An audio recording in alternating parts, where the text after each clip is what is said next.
TVI செய்திகள் டொரண்டோவிலிருந்து தமிழ் பிரியன். வணக்கம்.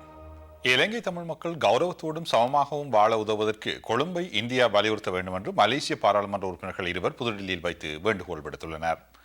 தமிழ் மக்களின் பிரச்சினைகளை கொழும்பால் மட்டுமே தீர்க்க முடியும், வெளிநாட்டு அரசாங்கங்களால் அல்ல என்று என் மனோகரன், எஸ் ராமகிருஷ்ணன் ஆகியோர் இருவரும் தெரிவித்துள்ளனர். இவர்கள் இருவரும் மலேசிய ஜனநாயக நடவடிக்கை கட்சியின் உறுப்பினர்களாவர். கடந்த ஜூன் மாதம் இருவரும் இலங்கை சென்று தமிழ் மக்களை சந்தித்திருந்தனர்.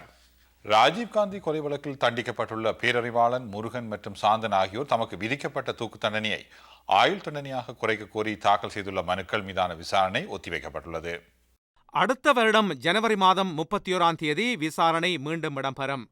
மூவருக்கும் தூக்கு தண்டனை நிறைவேற்றப்படுவதற்கு எதிராக தமிழகத்தில் பெரும் அழுத்தம் நிலவி வருகிறது.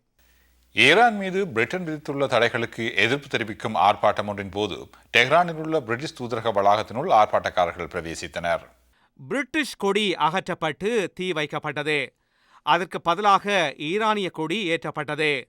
தூதரக எண்ணல்கள் இளைஞர்களால் அடித்து நொறுக்கப்பட்டன. பிரிட்டனுடனான தொடர்புகளை குறைத்துக் கொள்ள ஈரானிய அரசாங்கம் முடிவு செய்ததை அடுத்து ஆர்ப்பாட்டம் இடம்பெற்றது.